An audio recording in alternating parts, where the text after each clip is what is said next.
Bismillahirrahmanirrahim. Assalamualaikum warahmatullahi wabarakatuh. Perkenalkan, nama saya Muhammad Mulyana dari Fakultas FPK Prodi Pendidikan Jasmani. Di sini saya akan menjelaskan tentang etika berkeluarga. Yang dimana etika keluarga itu lingkungan pendidikan pertama bagi anak-anaknya. Nah, nilai moral dan sikap hidup pertama kali dipelajari dalam berkeluarga. Banyak konflik keluarga terjadi karena kurangnya etika dan komunikasi. Nah, di sini ada pengertian etika berkeluarga. Etika berkeluarga adalah seperangkat aturan, nilai dan perilaku yang mengatur interaksi harmonis antar anggota keluarga, yaitu yang berlandaskan nilai agama, sopan, santun, dan kejujuran, rasa saling menghormati untuk menciptakan lingkungan yang sportivitas, aman, dan penuh kasih sayang, yang mencakup cara bicara, bertindak, dan menyelesaikan masalah dengan adab yang baik seperti menghormati orang tua, membantu pekerjaan rumah, dan menjaga kehormatan keluarga. Nah, tujuan etika berkeluarga ini yaitu yang pertama mewujudkan keluarga harmonis dan bahagia, menanamkan nilai moral dan karakter. Yang ketiga, menghindari konflik dan kekerasan dalam berkeluarga. Yang keempat, menciptakan rasa aman dan nyaman. Dan yang kelima, membentuk pribadi yang beretika di masyarakat. Jadi agar baik di dalam masyarakat itu. Dan ada juga nilai-nilai dasar etika berkeluarga ya. Yang pertama itu kasih sayang, yang dimana yaitu kasih sayang itu dasar hubungan keluarga. Itu kasih sayang itu seperti kasih sayang orang tua kepada anaknya atau sebaliknya gitu. Yang kedua, saling menghormati, yaitu saling menghargai peran dan pendapat gitu. Yang ketiga, kejujuran, membangun kepercayaan. Jadi kejujuran ini sangat penting di dalam berkeluarga ya. Yang keempat, bertanggung jawab, yaitu menjalankan peran masing-masing gitu. Yang kelima, kesabaran dan keadilan, yang dimana yaitu yang menghindari sikap egois gitu. Dan ada juga etika orang tua terhadap anaknya ya. Nah, ini anak adalah anugerah dari Allah Subhanahu wa taala. Dengannya kita dapat melanjutkan cita-cita besar. Namun tidak sedikit perilaku anak membuat orang tua menderita atau merasa tersiksa. Yaitu untuk itu siapkanlah bimbingan dan pendidikan agar anak menjadi anak yang saleh. Di bawah ini adalah petunjuk dari Al-Quran dan hadis yang bagaimana mensikapi anak. Yang pertama ya, memberi kasih sayang tanpa syarat. Yang kedua, menjadi teladan sikap atau perilaku. Jadi ke anak itu kita harus memberikan contoh yang baik ya, jangan yang tidak baik, dan mendidiknya dengan sabar dan bijaksana. Jadi anak itu sebelum kita disekolahkan itu dididik dulu ya dari sama orang tuanya gitu. Jadi orang tua itu guru pertama ya, selain di sekolah itu orang tua. Dan yang keempat, anak adalah amanat dari Allah. Apakah benar anak adalah amanat dari Allah? Nah, itu ada penjelasannya di Quran surat Al-Anfal ayat 26 sampai 27. Nah, itu ya sudah diterangkan, sudah dijelaskan di dalam Al-Quran. Anak itu adalah amanat dari Allah Subhanahu wa taala. Dan yang kelima, terkadang anak menjadi musuh yang akan menjerumuskan kita, yaitu diterangkan di dalam Quran surat Al-Tagabun ya, dari ayat 14 sampai 15.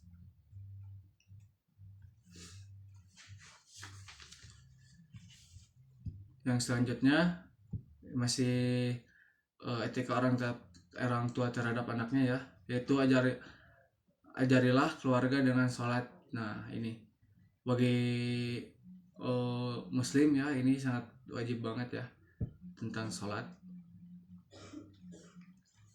Terus yang selanjutnya, berdoalah kepada Allah untuk kesalehan anak-anak kita. Dijelaskan di dalam Quran surat Al-Furqan ayat 74. Itu. Yang selanjutnya ada anak bisa menjadi Yahudi atau Nasrani karena keteledoran orang tuanya. Hadis riwayat Muslim ya. Nah, ini sudah dijelaskan di dalam hadis ya. Ini sangat bahaya banget nih. Nah, ada yang selanjutnya ini nih. Di antara kewajiban orang tua terhadap orang tuanya. Oh, mohon maaf, ini tuh di antara kewajiban orang tua terhadap anaknya ya. Mohon maaf. Nah, di antaranya ya yang itu orang tua itu kewajiban orang tua itu harus mendidik kepada anaknya ya. Yang pertama, yang kedua yaitu suruhlah, perintahkanlah ke anak itu untuk mengerjakan sholat ya. Udah dijelaskan ya di dalam hadis riwayat Abu Dawud ya, yang dimana dari Ibnu Umar bin As berkata, Rasulullah SAW bersabda, perintahkanlah anak-anakmu supaya mengerjakan sholat sedang mereka berumur 7 tahun, dan pukullah mereka jika tidak mengerjakan sholat. Jadi ini sangat keras banget ya perkataan Rasulullah. Dan pukullah mereka jika tidak mengerjakan sholat sedang mereka berumur 10 tahun, serta pisahkanlah tempat tidurnya. Nah gitu ya. Terus ada juga ya kewajiban orang tua bagi anaknya ya, yaitu dijelaskan dalam hadis riwayat At-Tirmidzi Tabrani ya. Rasulullah SAW bersabda, didiklah anak-anakmu dengan 3 macam, yaitu mencintai Nabi, mencintai ahli baitnya, dan membaca Al-Quran ya. Nah itu ajarkan.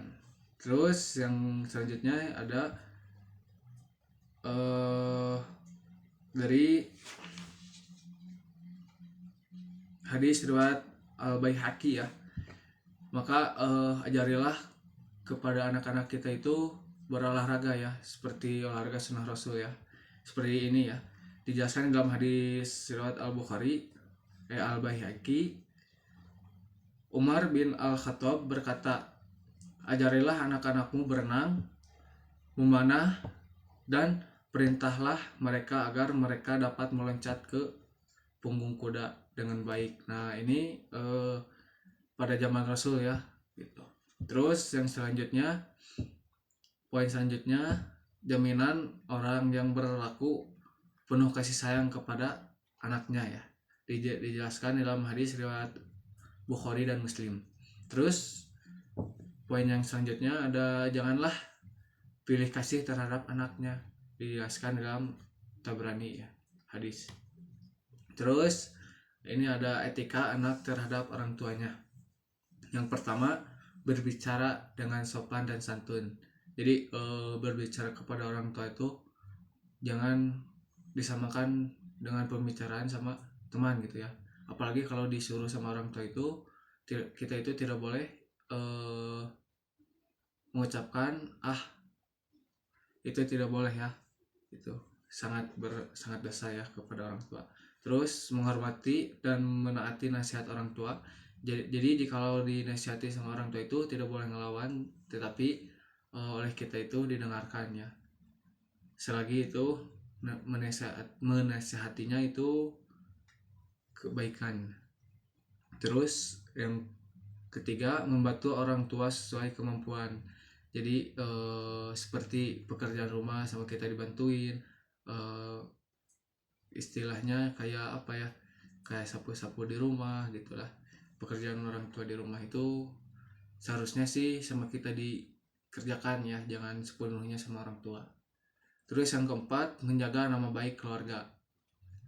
Yang kelima, bersikap jujur dan terbuka. Jadi kepada orang tua itu tidak boleh berbohong ya. Apapun yang kita lakukan, apapun yang kita kerjakan ataupun apa ya, ataupun diberi amanat sama orang tua itu harus disampaikan dan ditepati ya. Jangan sampai tidak tercapai gitu ya istilahnya. Terus etika antar anggota keluarga. Yang pertama, saling menghargai perbedaan pendapat, tidak saling menghina atau merendahkan sama keluarga ya. Yang ketiga, menjaga emosi dan tutur kata, yaitu menyelesaikan masalah secara musyawarah. Terus yang di poin selanjutnya ya, yang terakhir, yaitu menumbuhkan sikap empati dan toleransi ya. Terus peran komunikasi dalam etika berkeluarga, yaitu yang pertama membantu menyampaikan perasaan dan pendapat, yang kedua mencegah kesalahpahaman, yang ketiga memperkuat ikatan emosional, yang keempat membantu penyelesaian konflik secara damai. Terus dampak etika berkeluarga yang baik. Nah ini dampak yang baiknya ya.